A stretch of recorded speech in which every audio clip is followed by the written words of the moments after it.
Hallelujah. Praise God. No? Isang napakalamig po sa gabing ito sapagkat ngayon po ay patuloy pa rin ang pag-ulan kung saan po ang lokasyon natin sa gabing ito, no? At nararanasan din po ito sa iba't ibang lugar, no? Ibang kanayunan dito, no?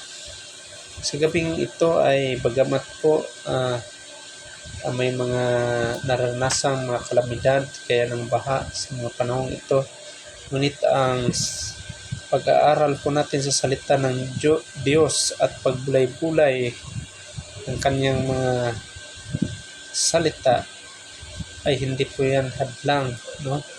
Para po ating patuloy na pag-aralan at malaman ang katotohanan sapagkat po nga ang katotohanan ay makapagbibigay sa atin ng kalayaan.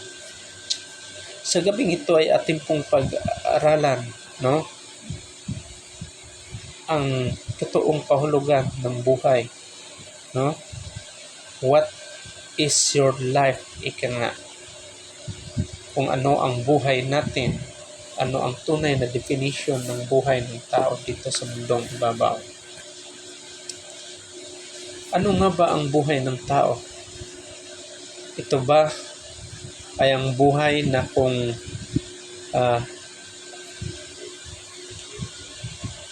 ano ba nga ba? Ito ba ang buhay na kahit ano na lang ang gusto natin gawin? Sa experience ko po sa aking kakilala, no? Sabi niya sa akin, dahil matanda na siya, nasa 65 years old na siya, kailangan i-enjoy na niya ang kanyang buhay. Pasyal-pasyal na lang siya at mag-i-enjoy. Ang bisyo niya kasi ay nagsasabong siya, no? Sabi pa niya sa akin, hindi daw bababa sa 70,000 ang kanyang budget sa pagsasabong kasi malapit na daw yung kanyang buhay, no? Dapat i-enjoy na lang daw niya, yun na lang daw ang panahon na i-enjoy niya kasi marami siyang pera, no? Na budget nito, marami siyang mga lupain na naibenta at may kahit pa paano may kunting mga negosyo, kaya po i-enjoy na niya. Siguro ganun ang interpretasyon niya dahil mamatay na rin lang siya, so dapat i-enjoy niya nito sa pamagitan ng mga pamasyal-pasyal at saka nagsabong, no? Pampostan niya pang panabong. Yun po ang interpretasyon. Ang iba naman po ay marahil dahil paminsan lang makamtan ang buhay na masagana, ang karangyaan ng buhay dito sa mundo, kailangan pasyal ito kung saan magagandang lugar, mag-beach outing, pupunta sa mga parties, no? Mag-inom dito, mag-inom doon, parang ganun ba. Kumbaga, kailangan i-enjoy na lang, sulitin ang pang-araw-araw na buhay. Kasi yun po ang interpretasyon ng secular ng mundo. Marahil po ganun ang pagkaintindi kung paano gamitin ang buhay natin dito sa mundong ibabaw. So, ngayon pag-aralan natin, ano nga ba ang tunay na kahulugan ng buhay ng tao? Ang katanungan, what is your life? No? Ngayon, alamin po natin, hindi po tayo kukuha sa saan mang secular na pag-aaral, saan man sa siyensa o kay Google, sa internet, sa AI, hindi po tayo kukuha. Ngunit dito po sa Holy Bible na hawak ko, dito po natin kukunin ang tunay na definition ng buhay sapagkat ito po ay galing sa Panginoon. So, itong Biblia ay galing po sa Diyos, bagamat ito po ay ginawa ng tao, ngunit ito po ay galing sa Kanya. Kasi sabi sa John 1:1, in the beginning was the Word, and the Word was with God, and the Word was God. So meaning to say, mula Genesis hanggang Revelation was with God, no? Ay Panginoon po ang may pahintulot nito, ang lahat ng nakasulat, ang lahat ng instruction ay galing po sa Diyos, no?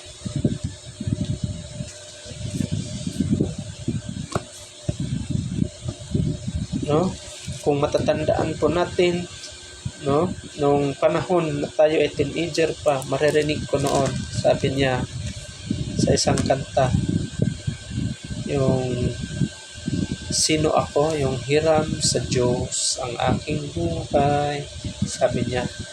Nais ko pong malaman sa mga taga-nanonood at sa nakikinig sa gabing ito na ang buhay po natin ay hindi hiram sa Diyos, ngunit ito ay bigay ng Diyos sa atin, no? Nung una pa lang na ginawa niya si Adan at saka sa Eva, and binigay niya para mamuhay tayo na naayon sa kanyang kalooban at naayon sa gusto ng Diyos.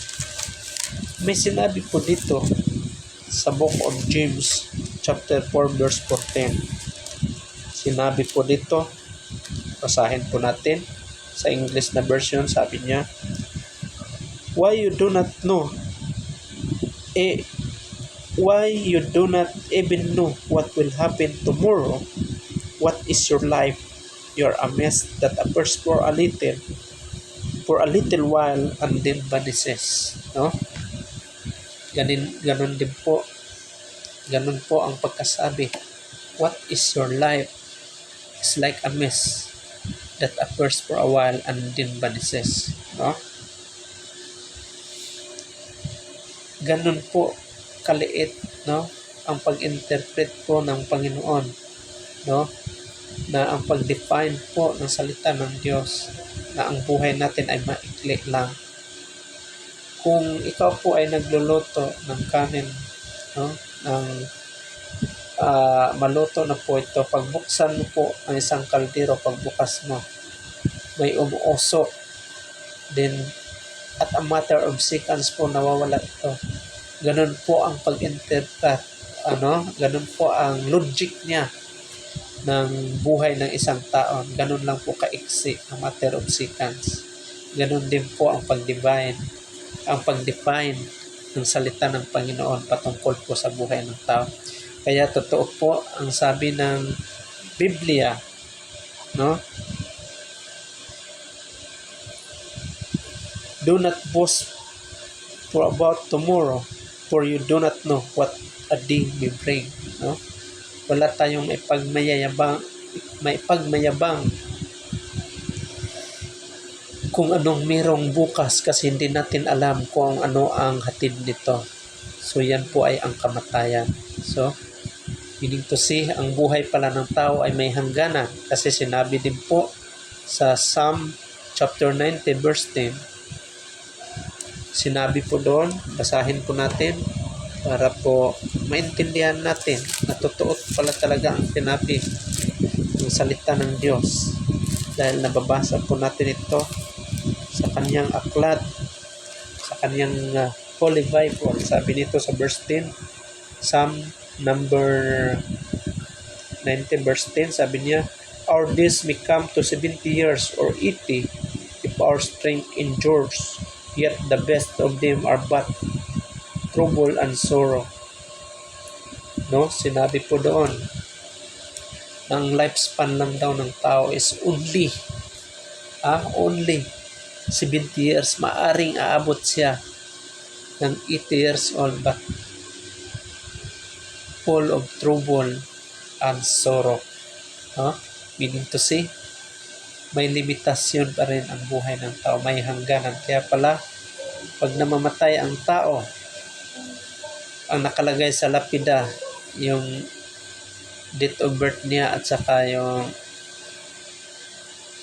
date niya ng pagkamatay. Dust lang ang pagitan, no? Isang dust lang, napakaikli po ang buhay ng tao. A matter of seconds, sabi ng Biblia, nawawala ito. It's appears for a while and then vanishes. Ganun po ang pag-interpret ng Biblia. Kaya naman po sa Ecclesiastes chapter 1 verse 2, sinabi po doon sa New International Version, sa NIV, sinabi po na meaningless, everything is meaningless, no? Naisulat po ito ni King Solomon. Bagamat po si King Solomon ay hari, ang karangyaan po ay nandun na sa kanya, kayamanan, wisdom na ibinigay ng Panginoon. Mayroon siyang magandang asawa, mababait na mga anak, but sinabi niya meaningless. Everything is meaningless, no? Lahat ng asset niya, napakarami niya, may sundalo siya, nakaupo siya, no, na masagana. Is sabi nga ng kanta, lying on the bed of roses. Siguro ang naranasan niya kasi hari nga eh. But sinabi niya, everything is meaningless. Ang lahat ng mga bagay dito sa mundo ay hindi makabuluhan kasi nga may hangganan ang lahat. May limitasyon ang lahat. Hallelujah. Praise God. No? Kaya ang tanong ngayon, dahil ang life natin, ang buhay natin ay may hangganan, anong gawin natin? No? Siyempre, ang gawin natin ay mag-enjoy tayo bilang isang mananampalataya ng Diyos, bilang isang Kristiyano, bilang may takot sa ating Diyos. Ano nga ba ang gawin natin? Na anong proseso, ano ang dapat gawin natin dito sa mundo? Dahil ika nga, sabi niya, meaningless ang buhay ng tao o ang buhay natin ay may hangganan. Siyempre, mag-enjoy tayo. No, i-enjoy natin ang life natin bilang isang Christian. Anong i-enjoy? Yun ba kahit araw ng linggo ay pupunta tayo sa mga beaches? No? Kundi i-enjoy natin ang buhay na naka-align sa Panginoon. No? We live a meaningful life. No? Kung sinabi sa book of Ecclesiastes is meaningless. Dapat ang tao na kay Kristo Jesus ay mabuhay ng meaningful life. No? Dahil po ang buhay natin ay may hangganan, anong gawin po natin mga kapatid? No? Kasi ni-record po sa Hebrews chapter 9 verse 27, no? Is destined to man to die once, and after that, at ang pagkatapos nito ay i-judge siya, no? May judgment na mangyayari. Meaning to say, kung dito sa mundo ay limitado ang buhay, may hangganan, may pangalawang buhay pala, no? May judgment, no? May judgment siya, either malangit ka o maimpyerno. Ganon pala. Hindi pala sabi na dito lang sa mundo ang may hangganan, ngunit may forever pala. Ang problema, no? Hindi siya langit agad, no? Kasi may judgment na mangyayari. Either malpunta sa langit ang tao o mapunta sa impyerno. Kasi nga sinabi sa Book of Job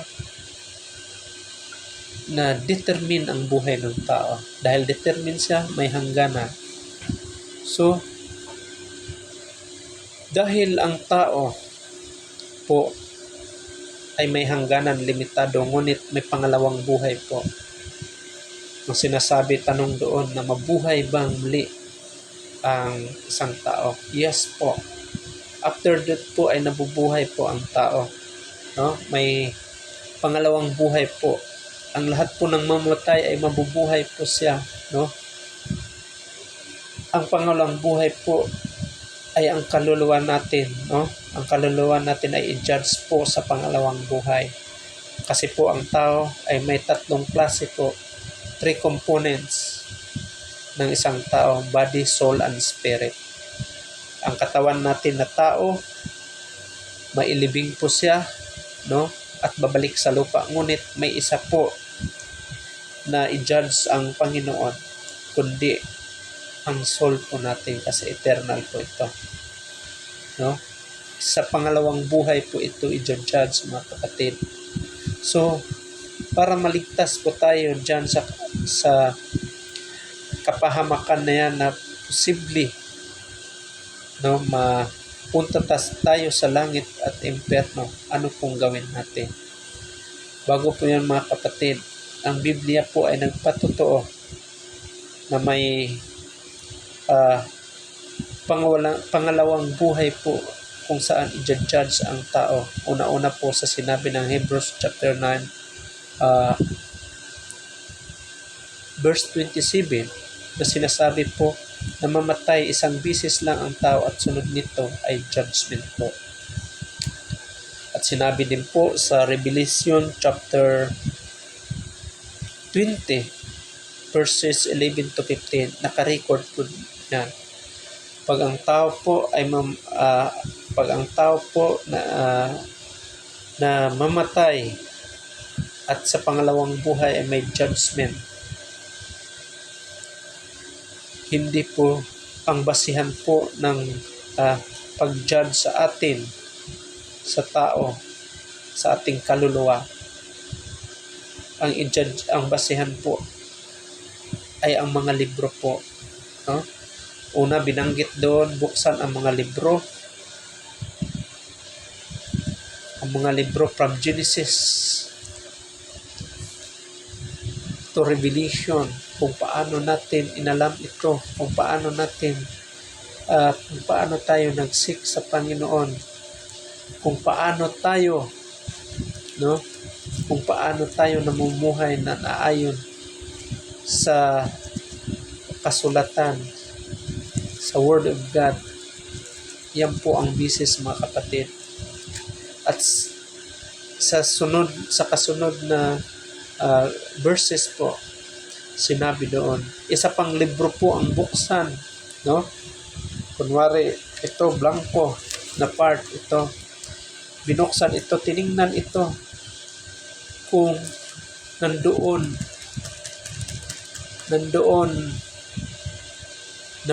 ka, no? Prior to that, kung nandoon ang iyong pangalan mo, kung paano tayo namuhay dito sa mundong ibabaw, no? Kung paano po tayo umakto, kung ito ba ay sinunod natin ang kautusan ng Diyos, kung ito ba ay namumuhay tayo ayon sa kalooban ng Diyos. Balik tayo doon sa Book of Life kung saan ang pangalan. Kasi talagang tingnan doon kung nandoon ang pangalan natin. Ayon sa Revelation chapter 20, naka-record po yan mula verses 11 to 15. Kung andun ang pangalan mo. Kung andun po ang pangalan natin, punta tayo sa langit. Pag wala, automatic po, itatapon siya sa dagat-dagatang apoy, or ang tinatawag na lake of fire, o ang tinatawag natin na impyerno. Yun po ang sinasabi ng Biblia, no? Kung naniniwala po tayo sa Biblia, yan po ang katotohanan na sinasabi ng Diyos. Naka-record po yan sa Revelation chapter 20. So ngayon, ano ang gawin natin, mga kapatid, para masolusyonan, para po maiwasan natin ang mga pangyayari na ganon, na tayo po ay maligtas sa kapahamakan, na hindi tayo mapunta sa tinatawag na lake of fire o impyerno after judgment? Very simple lang po, mga kapatid, ang gusto mangyari ng Diyos. Sinabi po dito sa Romans chapter 3 verse 23, sinabi po dito, basahin po natin para po hindi po natin masabi na hugot-hugot po, no? Mas maganda po yung binabasa natin dahil mismo tayo po ang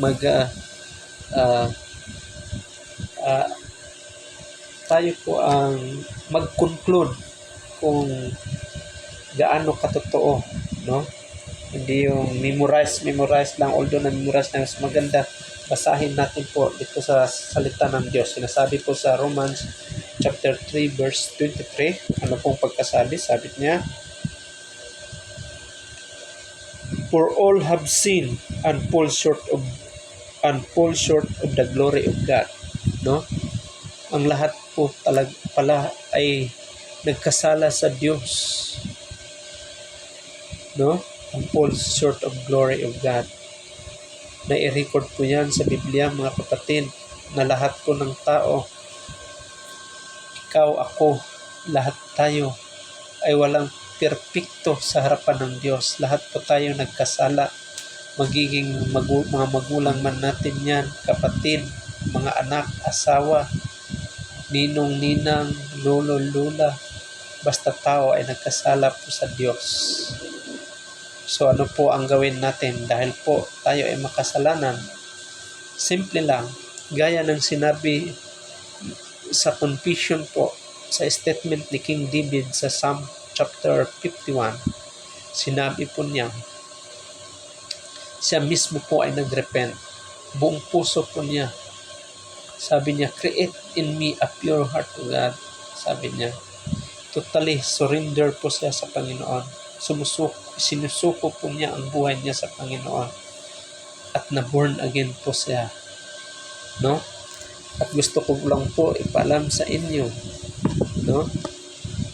Na ang born again po ay hindi relihiyon, kundi ito po ay ang bagong buhay po na kasama mo na si Kristo.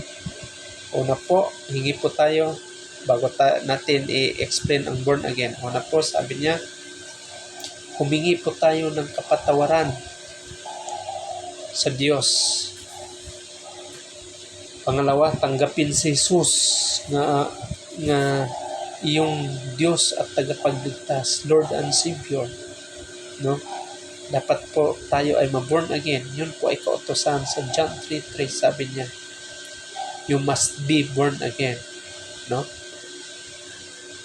First step pa lang po yun, ma-born again tayo para makita natin ang sa Bisaya, paging harian, para makita natin ang kingdom ng Panginoon. Hanapin po natin dito sa Book of John chapter 3 at sa ganun po ay mapatunayan po natin na ito po ay hindi lamang haka-haka, sabi-sabi, ngunit ito po ay totoo. Sabi dito sa John chapter 3 verse 3, "Very truly I tell you, no one can see the kingdom of God unless they are born again." Dapat po ma-born again tayo para makita po natin ang kingdom ng Panginoon. Next po, sinabi naman ni Jesus, "I tell you, no one can enter the kingdom of God unless they are born of water and the Spirit." Born of water and the Spirit, mga kapatid. Yan po ay ang paghugas sa salita ng Panginoon. Kung nag-seek ba tayo sa Panginoon, inuna ba natin sa pang-araw-araw, tayo ba ay humingi ng kapatawaran sa Panginoon at namumuhay ayon sa kanyang mga salita. Next po, sa parehong book po, chapter 3, ito po, sabi niya, sa last part po ng chapter 3 verse 7, sabi niya, you must be born again. Isa po itong mandato, mga kapatid, na talagang ma-born again pala talaga dapat ang isang tao. No? Ano nga ba ang born again? Ito po ay hindi relihiyon. Ang relihiyon po ay hindi makapagligtas, kundi si Jesucristo po ang tunay na kaligtasan. Kasi sinabi po ni Jesus na siya ang daan, siya ang buhay, at siya ang katotohanan. Sabi niya, I am the way, the truth, and the life. No one comes to the Father except me. Siya lamang ang daan. No, kailangan tanggapin natin si Jesus para tayo ay makapunta sa Diyos Ama. No? at tayo'y mapatawad niya at tayo'y matikman natin ang buhay na walang hanggan. Hallelujah, praise God. Yun lang po ang isa, no? Yun po ang dapat na gawin natin sa ating buhay, no? Kaya naman po mga kapatid, sinabi po sa 2 Corinthians chapter 6 to, today is the salvation. Hindi po bukas, kundi ngayon po ang salvation. Bakit po? Kasi po sa book of Ecclesiastes pa rin, na-record po sa chapter 9 verse 10, sabi na, whatever your hands find, do it with all your might. Bakit kailangan gawin natin? Kasi nga, sinabi din niya,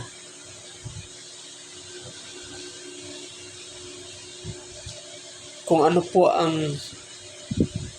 andoon sa atin ngayon, yung narinig natin, napakinggan natin o nalalaman natin, lalo na itong masalita ng Diyos, dapat gawin na natin ngayon. Bakit?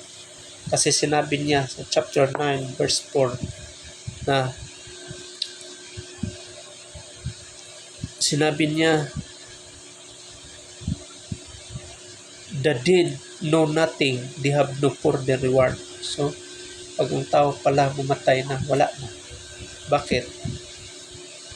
Kailangan kalimutan na siya. Kasi nga hindi na siya makarinig, wala na, ma-erase na siya kumbaga. So pagpatay na pala ang tao, hindi na siya makahingi ng kapatawaran, hindi na siya makapagsalita, no? Hindi niya marinig ang mga tulad nito. So talagang totally wala na. Kaya ang ngayon ang importante mga kapatid, kasi sinabi din niya na who is the living has hope, even a live dog is better than of a dead lion. Kahit daw ang patay, ang buhay na aso, kaysa ikumpara mo sa patay na leon, may silbi pa ang buhay na aso. May pag-asa siya kasi nakahingi pa. Tulad natin, makahingi pa tayo ng kapatawaran sa Panginoon. May chance pa tayo magsisi at tanggapin si Jesus na ating Diyos at tagapagligtas. Kailangan mga kapatid, tanggapin natin si Jesus na ating Diyos at tagapagligtas. Yun lang po ang daan para tayo ay maligtas po, no? Confess po natin ang ating makasalanan at tanggapin si Jesus na ating Diyos at mamuhay tayo, no? Para kailangan ma-born again tayo. Born again po, yan po ay ang, kung sabi po, if anyone is in Christ Jesus, is a new creation. The old has gone and the new has come. Bagong nilalang na siya. Kung dati namumuhay ka sa kadiliman, isang masama o anuman yan na hindi ka aya-aya sa Diyos, ngayon bago na, kasi na born again ka na. Mind of Christ na ang dinadala mo, namumuhay ka na ayon sa kalooban ng Diyos. Hallelujah, praise God. Kaya naman po mga kapatid, kung narinig mo ito ngayon, sabi sa Psalm 90, number 97, verses 7 to 8, if you hear His voice, do not harden your heart. Huwag po natin, no? Huwag po tayo mag-alangan. Huwag po natin patigasin ang ating puso. Palayain po natin ito. Ang tanging solusyon ay si Jesucristo lamang po ang tunay na kaligtasan. No, wala po, ganun pala ang buhay natin. Dapat pala mamumuhay tayo na naaayon sa salita ng Diyos, naaayon sa kanyang kautusan, at ma-born again tayo. Yun pala ang pinaka-importante na tunay na kahulugan ng buhay natin, na mag-enjoy tayo kasama ang ating pamilya, na may takot, na nandoon ang obedience sa Panginoon. Hallelujah, praise God. Naway itong salita na ito Naway itong mensahe na ito ay nakukunan natin ng aral, no? Naintindihan natin kung ano ang tunay na kahulugan ng buhay dito sa mundo. Maraming salamat po sa 3 minuto na pag-aaral natin sa salita ng Diyos. Naway ito po nakukunan natin ng malalim na kahulugan. Ang dalangin ko that the Holy Spirit, no, will touch your heart. Hallelujah. Will touch our heart. Thank you. Magandang gabi sa ating lahat.